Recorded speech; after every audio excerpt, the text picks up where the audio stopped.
Welcome to episode number 228 of the Beyond Social Media Show, the podcast for all of you marketing, advertising, public relations, and communications professionals. We're recording live on YouTube on May 11, 2018. A ton of things to talk about this week, as per usual, including Turkish meatballs, Facebook's F8 conference, landfill diversions, Google's I/O conference, robots for good, Russian ad release, AI for all, royal wedding LEGOized, criminalizing Blackness, subscription hell, Uber predators, groundhogs gone wild, and dropping Humvees. And BL always kicks it off every week with the best story of the week. BL, what was that? Well, we both love Legos in a big way, and Legos in Windsor in England has outdone themselves. They've made an entire scale model of the Windsor Castle and of everything that's going to happen at the royal wedding. So this took 60,000 Lego blocks and 720 hours to build. And you're not only going to see the royals and the children and everything that's going to happen at the wedding, but you'll also see spectacular special guests like Elton John and the Spice Girls, and it's just the most adorable thing. And you know, there's nothing Lego does that's wrong except get under your feet and hurt your feet when you step on them. Are they selling it? No, it's part of a there's a Legoland in Windsor. Boy, would I like to see that. And they have scale models of all these amazing things, and this is just the latest. That's cool. They should have done a time-lapse video of putting it together, because that's a lot of Lego bricks. That would have been nice. Yeah. So we didn't get to this last week, so we're covering it this week. Facebook's conference, they had a bunch of announcements. This is from a VentureBeat article by Anna Hensel.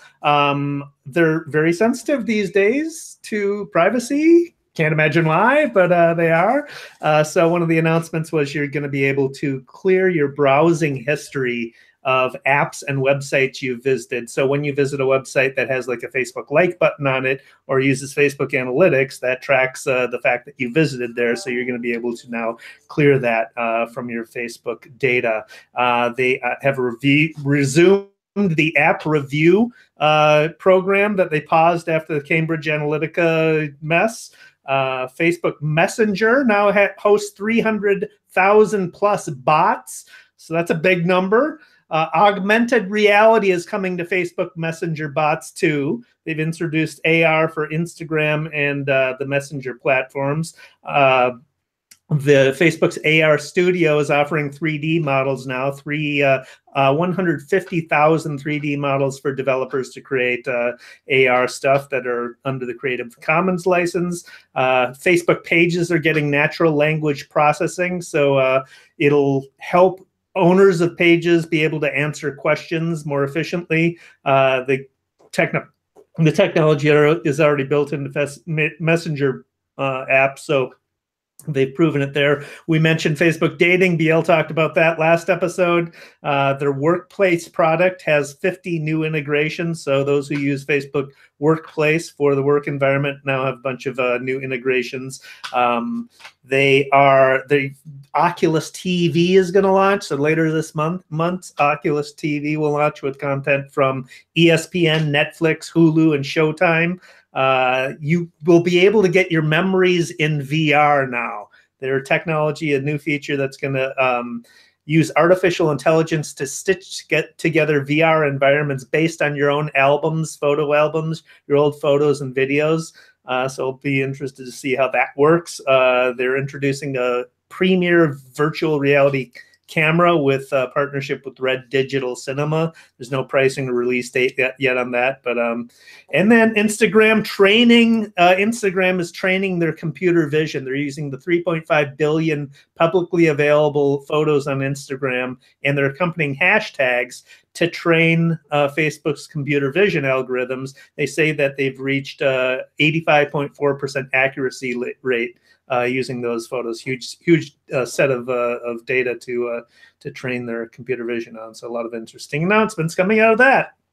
And what about the headset? I don't know about the headset. Yeah, they've introduced a headset that I think is only $99. Oh yeah, the Oculus Go. Yeah, Yeah, yeah. yeah. So that was announced as well. So that's yeah. You don't have to buy a high-powered computer to use Oculus now. Yeah, and that, that's the game changer really Right.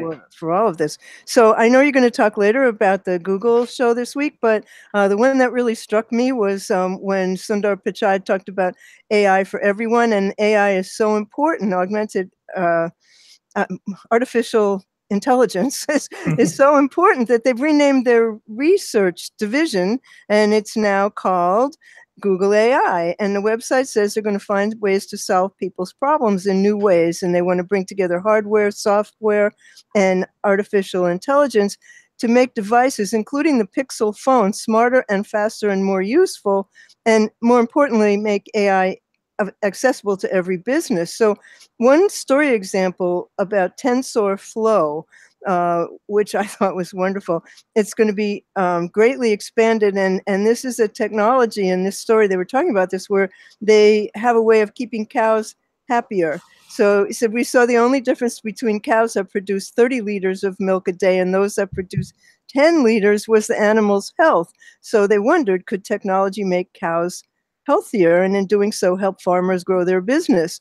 And that led to Yasser Koka to start Connectera, a company that uses open source framing, and essentially TensorFlow is like Fitbit for cows.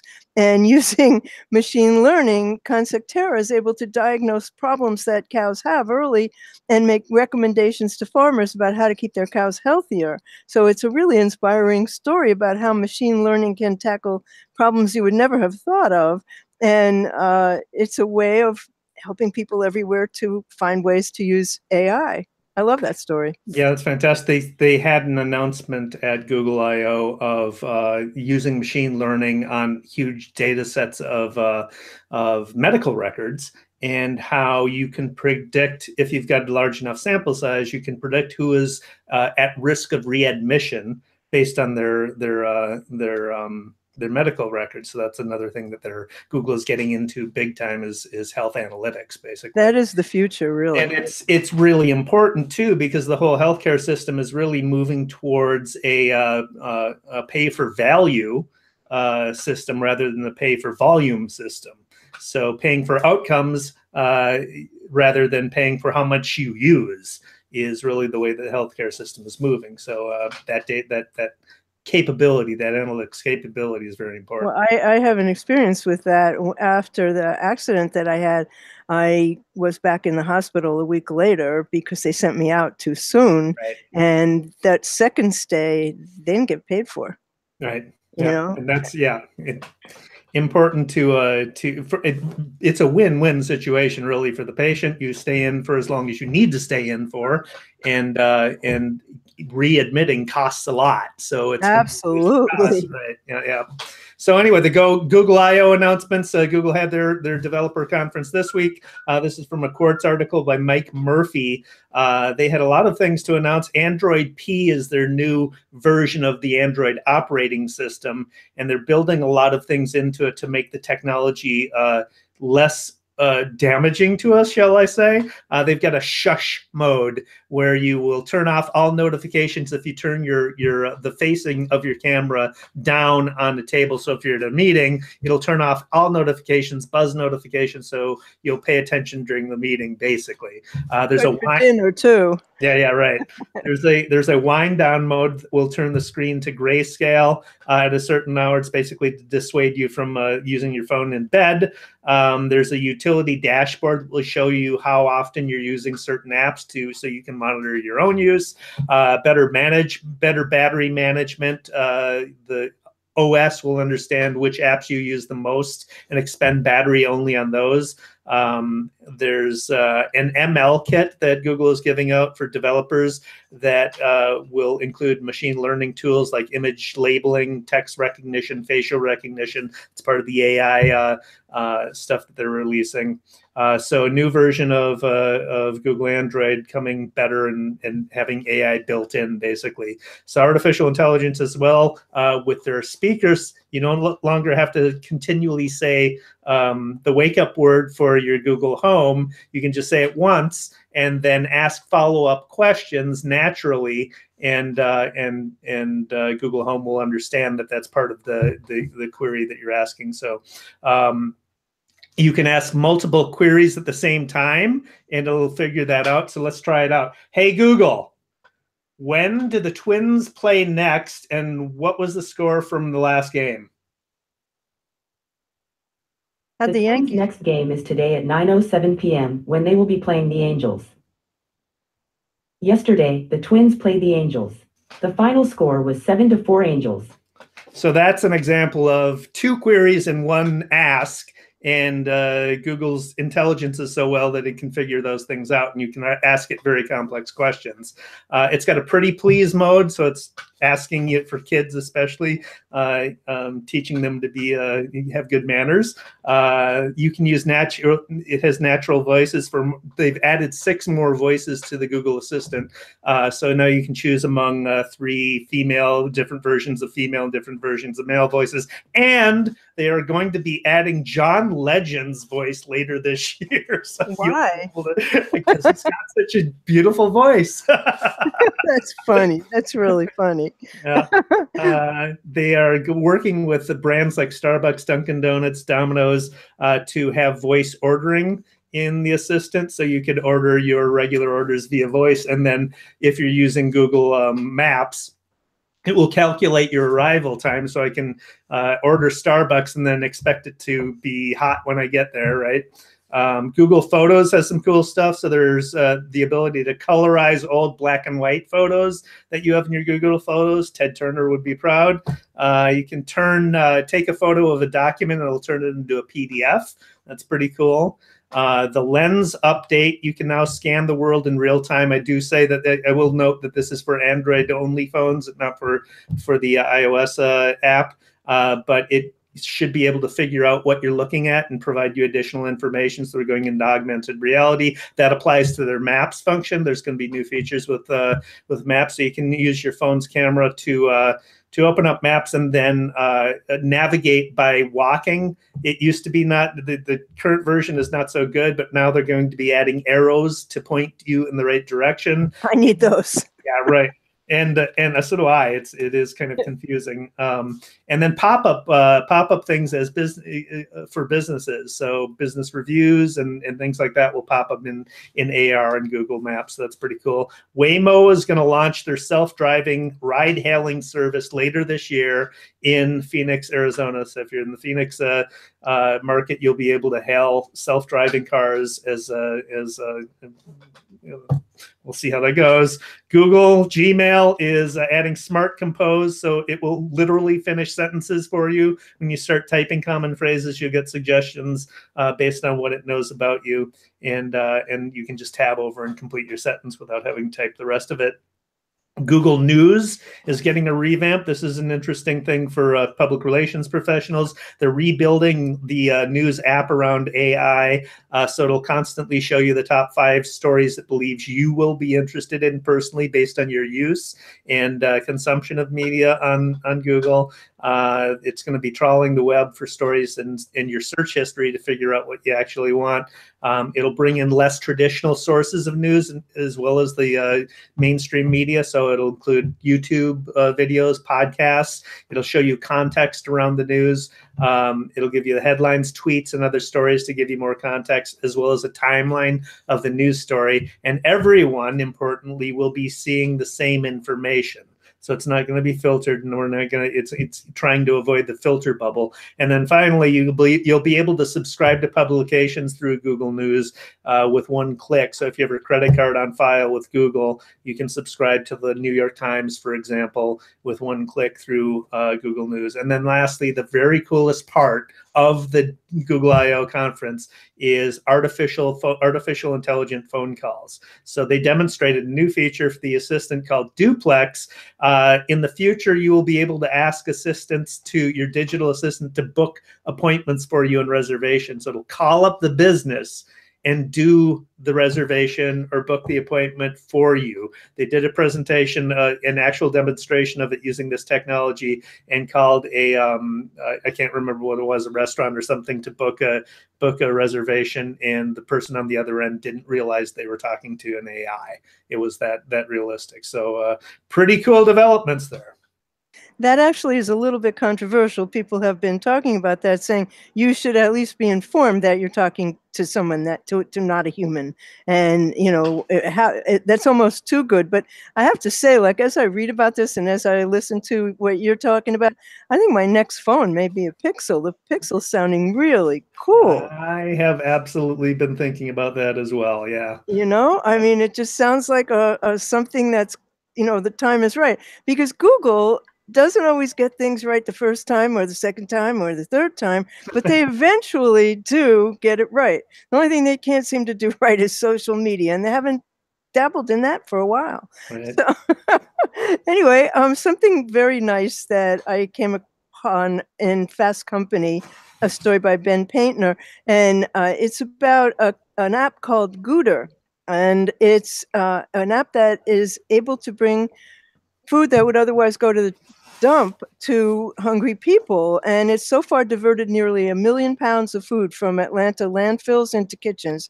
It was founded in 2017 by Jasmine Crow, and it's a food waste management system. So it directs the food that's surplus from businesses to nonprofits. And so it's not just feeding the homeless, it's also feeding families in need and the elderly. And what Crow says is interesting. Hunger's not a scarcity issue. There's more than enough food. It's really a logistics issue about how to get it to the people who need it, because so much food is thrown away every day. This is, not hard to understand when you just go to a restaurant and you see what happens. But Gooder solves all of that through an app that allows clients to signal that there's a surplus to be collected, and they provide packaging, and they transport the food, and they log every part of the transaction via blockchain, and they create an unalterable digital ledger that shows food providers who ultimately received their food, when it ended up, and where it ended up being consumed. And so it's really quite an extraordinary thing. And clients include Turner Broadcasting System, the Georgia World Congress Center, and Hartsfield-Jackson Atlanta International Airport. So on the service side, Gooder works with United Way of Greater Atlanta to figure out what areas of the city have the greatest need and what community groups are best to meet that need. And so that's been really, so far, 900,000 pounds of food. That's about 850,000 meals have been distributed. In some cases, that's sandwiches, but it's also bulk ingredients where community groups can figure out how to use it. And they charge companies a variable fee depending on the pickup volume. So it can range from $2,500 a month to $15,000 a month. And there's a la carte prices for things like weddings and galas. And for every dollar spent on her services, Crow estimates that a company can save $14 in saved costs and tax deductions. And the company generates $30,000 a month in revenue and estimates that it's already served clients well over 2.5 million. And the goal is to generate $1 million in revenue annually within the next year, and then expand to Washington, D.C., Orlando, Las Vegas, and Chicago. Pretty wonderful. Wow, that is. And it's absolutely a logistics issue. That's fantastic that they've figured out the system to make the logistics much more efficient. That's very so cool. Many different people have tried to come up with it, but this is really the best one I've seen. Yeah, very cool. Well, I saved my best for last because it could also be in the worst, but it's both good and bad. So this is about the Russian ads that were released. It's funny, I have it in the worst. Were released this past week by the Democrats on the House Intelligence Committee. They, of course, released 35,000 or 3,500 Facebook ads that were paid for by the Internet Research Agency, which of course was the Russian troll farm that ran these ads during the 2016 election. This is actually from a WCCO TV broadcast that I was interviewed on here locally about this story. The package was put together by Jennifer Mayerly, who was the reporter. We discussed these ads in episode 200. You'll remember, BL. During the 2017 open hearings that the committee had with the officials from Facebook, Twitter, and Google, Adam Schiff. The Russian social media campaign was designed to further a broader Kremlin objective, sowing discord in the U.S. by inflaming passions on a range of divisive issues. The Russians did so by weaving together fake accounts, pages, and communities to push politicized content and videos and to mobilize Americans to sign online petitions and to join rallies and protests. Russia exploited real vulnerabilities that exist across the online platforms that we must identify, expose, and defend ourselves against similar covert influence operations in the future, end quote. So a part of that, continuing effort of educating people, they released these ads to both educate the public and seek additional analysis from third parties. So the committee minority made available those in an effort to be fully transparent and allow outside expert to analyze the data and provide the American people a fuller accounting of what happened. There were 3,500 advertisements in total. More than 11.4 million Americans were exposed to those ads.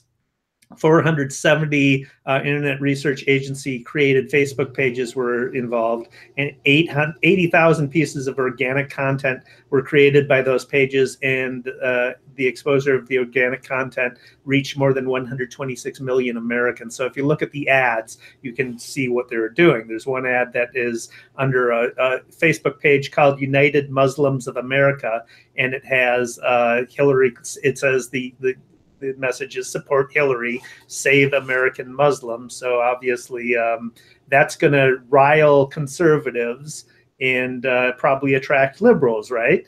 One thing that they did was just categorize people, running ads so people would self-declare by engaging in the ads. So if people are writing negative comments on that ad, then you can assume that they're conservative. If they're liking the ad, you can assume that they're liberal, and they're categorizing people that way so that they can advertise to them more efficiently at less cost later on. There's a Stop AI ad, which basically argues that America is under attack because Barack Obama is the president and he's beholden to Muslims, and it has him dressed up in Muslim garb and what looks like maybe an ISIS flag behind them. I mean, they're just emotionally triggered ads. There's an ad by Black Matters page that says "Not My Heritage Rally," and it's basically against the Confederate flag. Yeah, right. So you can see that these are all they're taking fissures in American society and exploiting them to have people self-declare who they are, and then they're targeting them with other ads that affect their political beliefs and get them to do stuff. Very sophisticated operation. The committee has released all of the ads in zip files so you can download them, and hopefully people are downloading them, applying computer vision to them and machine learning to find out how we can build basically an algorithm to identify the tactics that they're using in the future. So tell me again, why do you have that in the best?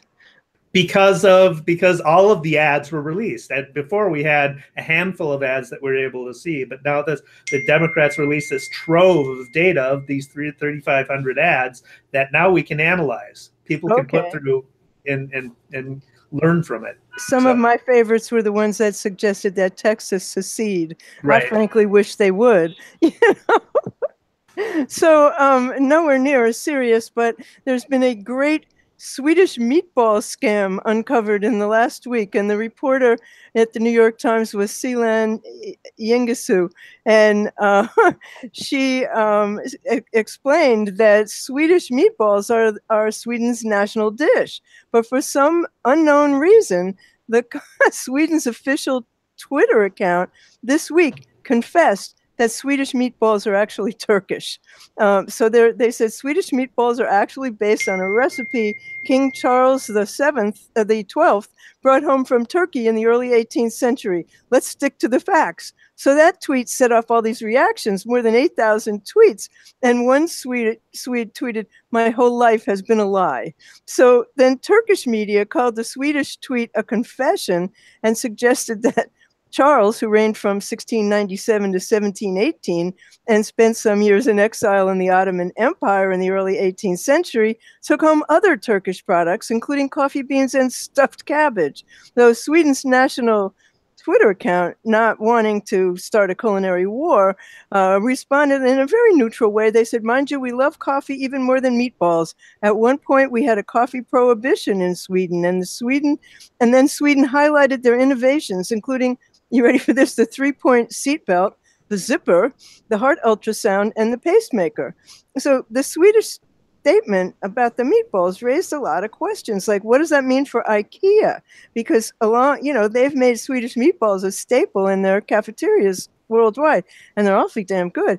And 2 million meatballs are consumed at IKEA around the globe every day. And even in Turkey, where meatballs are readily available at food stalls and at cafes and restaurants, many families like the ones at IKEA the best, mainly because they're cheap, I guess. A portion of 8 meatballs with sides of fries and vegetables only costs about $1.60.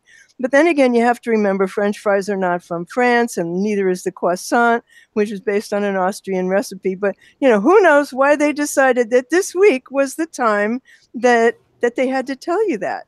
It's slow news day, I guess. I am confused. Are they actually a Swedish, are they Turkish meatballs or are they Swedish meatballs? They're Turkish meatballs that the Swedes said were Swedish. So I completely agree with the line that says, "My whole life has been a lie." Isn't that funny? I love that. I mean, I just love that. So that brings us to bad news, huh? It does. There's a ton of it. Yeah, this is bad, but it's also hilarious because I completely agree with it. An article from TechCrunch by Danny Crichton. Basically, the headline is "Subscription Hell," and that is what we are entering now. So Bloomberg is putting up a paywall. Facebook is considering a subscription version, an ad-free subscription version. To quote from the article, "Subscriptions align incentives in a way that advertising can never do, while also avoiding the morass of privacy and ethics that plague ad targeting. Incentive alignment is one thing, and my wallet is another." I completely agree with it. The subscriptions add up. Thinking through all the stuff that I pay for, my mobile phone bill and my mobile internet access, cable TV and my land-based internet access. I have HBO and Showtime, and I need those. Me too. Netflix, Amazon Prime, Audible, Google Play Music for my streaming music. I got them all. That's so funny. Foreign Affairs, many, many more magazines, and a bunch of things that I'm not thinking about. Oh, Apple, Amazon storage, Libsyn or podcast hosting, Hootsuite for social media management. It just adds up, and maybe $5 there. But you do the calculations, sit down and list what you're actually subscribing to, and it's a lot. It's about $200. It's more than $200 a month, I believe.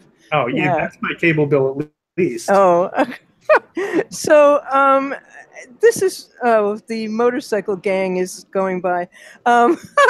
This is really horrible news, and this has been going on an almost daily basis. And what is happening, unfortunately, is every day African American people are getting hassled and sometimes arrested for doing perfectly legal, absolutely ordinary things that you and I would certainly never have a problem with. So this week, another day, another ill-considered call to the police, another racism-driven PR disaster when a Nordstrom employee called the police about 3 African-American teens who were shopping for their prom outfits. This time, nobody got arrested, nobody got beat up, nobody got shot, and nobody got killed.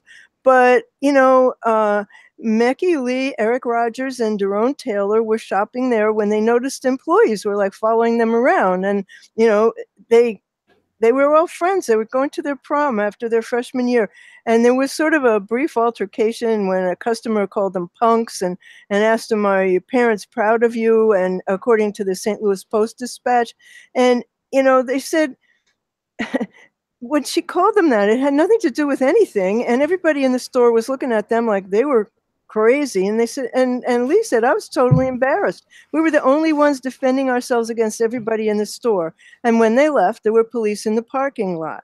And the officers said they'd gotten a call about 3 black men shoplifting. So, of course, they showed them the things they bought and their receipts. And then the president of Nordstrom's flew to the young men to apologize, blah, blah, blah, again. So Rolling Stone writer Jamil Smith really got it in a nutshell. He said 3 young men, all black, were falsely accused of shoplifting in St. Louis, stalked by store clerks, had their purchases vetted by cops outside the store, all of that. It's good that Nordstrom Rack apologized for this, but I'm just so tired of this shit. And this whole, it's not a Nordstrom problem. It's not a Starbucks problem.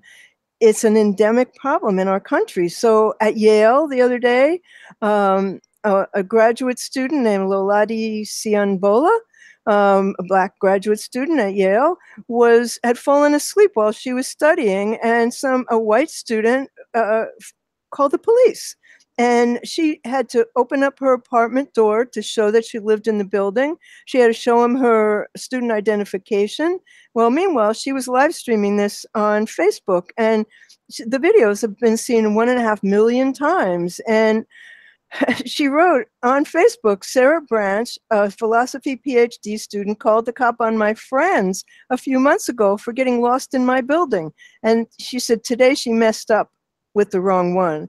So, that one went viral. And then last week, Bob Marley's granddaughter and some other African-American women were detained when they were leaving an Airbnb while black because they didn't smile at somebody who waved at them. So she called the cops to report a burglary in progress.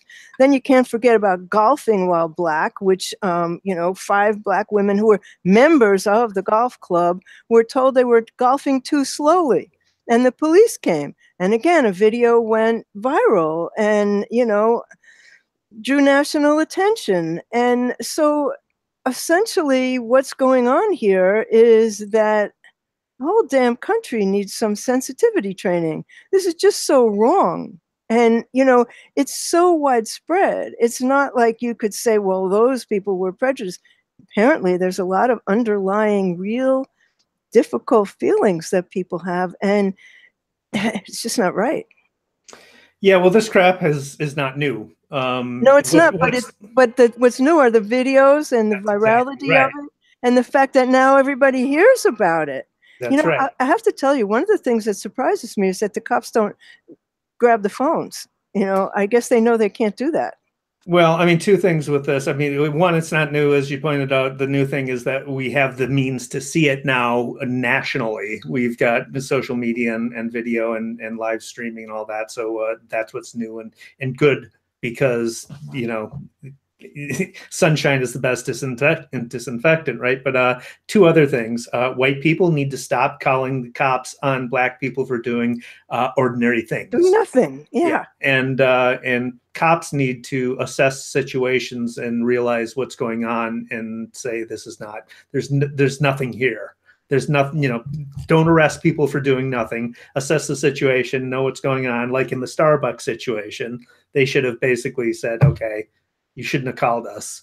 One thing that's very striking about it, and the thing that I think has kept each of these incidents from becoming heated and possibly violent is that in each of these cases, the African-American people have been very calm and very respectful and have not, no matter how they were treated, have not gotten bent out of shape about it, which certainly makes them come across in a much better way and makes the cops stay calmer, I hope. You know, it's... Well, they've got lots of training. Yeah, really. Yeah. So I have another one that has to do with guns and cops. Apparently in a suburb of Baltimore last week, a deputy shot a groundhog. And of course there was a video because the groundhog, the poor little groundhog, was blocking traffic in both directions on this road. And so somebody called the cops to come and do something about the groundhog. And so a video went viral, of course. And at first the officer stamped his feet and he tried to get the groundhog to cross the road. And then all of a sudden it charged him and he shot it. And it didn't kill it. It was thrashing around and he shot it again. And then in the video, you could see it's still thrashing around. It's horrifying.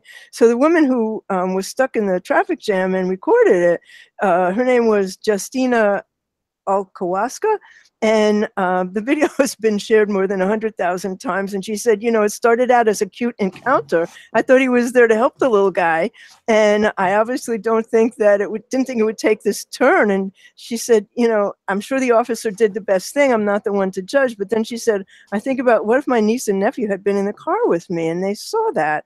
And then the deputy said he realized that it was not responding as expected for an animal that wasn't being cornered or trapped, and he thought it must either be sick or injured, so he put it down for public safety.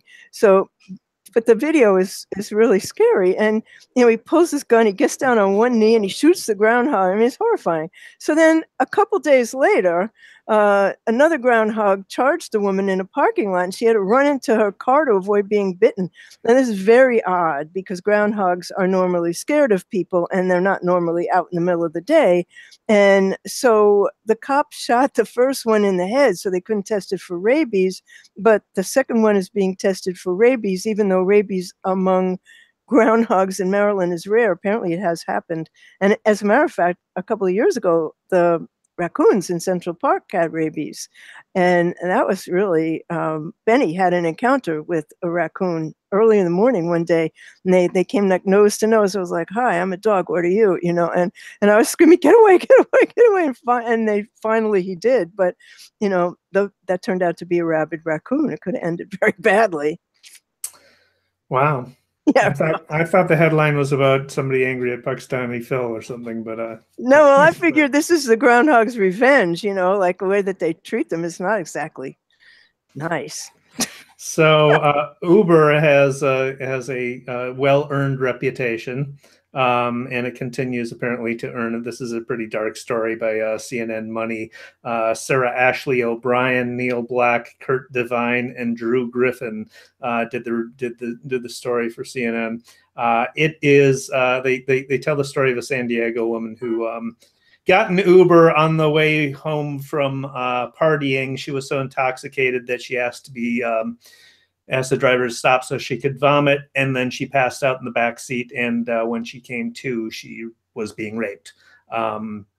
The police later arrested the Uber driver, John David Sanchez, and when they searched his computer, they found videos of Sanchez raping women and abusing teenagers that went back at least 5 years. Oh my God. Yeah, Sanchez is just one of at least 103 Uber drivers that CNN has discovered who have been accused of sexually assaulting or abusing their passengers in the past 4 years. At least 31 of them have been convicted for crimes ranging from forcible touching and false imprisonment to rape, and dozens of criminal and civil cases are pending.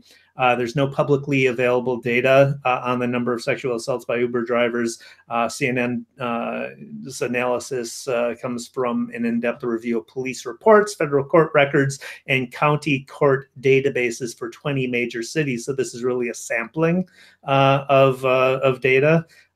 There's similar review they did for Lyft found 18 cases of Lyft drivers accused in the past 4 years, 4 of which have been convicted. But I mean, you know, you can talk about regulations and how horrible they are, but when Pam goes out and visits, goes on a business trip, I implore her to take taxis and not Ubers because they're regulated. I mean, somebody's watching over them. Uber is like Wild West. Yeah, exactly. So, speaking of wild things, and certainly much lighter note than this, I guess, there's a pretty awful story too. Wow. This happened in 2016, and I'm not 100% sure why this video went viral yesterday, but I think it's because the court-martial finally happened. But what happened was, this is from NPR and also Foxtrot Alpha, a U.S. soldier whose name is Sergeant John T. Skipper, who's 29. He was convicted in a court-martial this week of deliberately cutting the parachute straps on 3 Humvees that he was supposed to be airlifting into a territory. And so as they hit the ground, they just disintegrated. Now, just so you know, I checked this out. A military Humvee costs approximately $220,000. And naturally, there was a video. Naturally, it went viral, and it was seen over 2 million times this week. Now, he wasn't dishonorably discharged, but he was demoted back to private and dismissed from the military. And Stars and Stripes said that he could face as much as 10 years in prison. And the incident occurred during a training in Germany. And on it, you can see the C-130 Hercules transport planes. They're dropping a series of huge supply bundles, and some of them included Humvees. So we're talking really huge supply bundles. And nearly all, you know, slowly seesaw down to the ground safely once their parachutes open up. But 3 of them go careening straight to the ground and are pulverized on impact. And meanwhile, on the ground, you can hear observers who are cracking woo-hooing, and each vehicle explodes into a pile of rubble, and somebody's saying, "Holy shit, yes, yes, it's on fire." So that might have contributed to the court-martial situation. But, you know, why? Because things blowing because up. You can. Cool. I have a friend who was in the first Iraq war, and he is a demolitions expert, and he got to blow shit up. It's just like stuff left behind by the Iraqis that they didn't want to fall into somebody's hands. They just blow it up. So he got to blow up like tankers and stuff. And I'm like, oh, that is the coolest job in the world. God, horrifying. Do you have more bad news? I don't. I have one more. Well, I have in bad news that Congress released the Facebook ads, and they even had one that said "hot chicks, dark memes, dope stuff," and they had one that said "what will happen if Hitler becomes president?" And they had messages. This was the weird part. They had messages about Beyonce and SpongeBob SquarePants, and I mean, some were really funny, but an awful lot were totally disgusting. Yeah, well, a lot of them did use pop culture references. There, I saw one with Colin Kaepernick, and so if you're aware of Colin Kaepernick, you have an opinion. You don't, if you're not aware of them, then you probably don't have an opinion. But if you are aware of them, you have an opinion. It's one opinion or another opinion. It's just 2 opinions regarding Colin Kaepernick. No middle ground there. Exactly. And by using that device, that pop culture reference, you're able to categorize, as I said before, categorize whether somebody's a liberal or conservative based on their attitude towards Colin Kaepernick. So interesting. Are we on to cool stuff? Yeah, and I have such a cool one. I found this today. Apparently, little Lego characters can hold your phone charger cord in their little hands and keep your charger from falling off the desk and taking your phone with it. So there were a ton of photographs in a Twitter moment of all these people and who their characters were, and they built these little scenes, and it's hilarious. But I mean, that is an issue. Like sometimes the cord just, you know, falls down and there goes your phone. So what a brilliant brilliant idea. That's pretty cool. This is very cool too. This is from a NextWeb article by Brian Clark, and Google has a new tool, a very cool tool. for do-it-yourself VR, do-it-yourself virtual reality. So it's the what is it called? Google Tour Creator. So you can create tours basically of any environment, and it's as simple as combining elements from Google Street View, which is 360 photography, or your own 360 photos, or picking out elements from Google's own 3D content library, which is called Poly. And once you're done, you can add your tours to Poly for simple viewing in a browser or in a VR headset, including Google Cardboard and Daydream, and you can embed your tour, your VR tour, in your website or your blog as well. So I'm going to definitely try that out. I've got that sounds like fun. That definitely sounds like fun. So that brings us to projects. It does, and you've got one. Yeah, it was quoted in, I mean, it's one of those, roundup things, link bait, media pitching best practices, 41 PR experts reveal pitching secrets. So, mine included learn the name of my dog.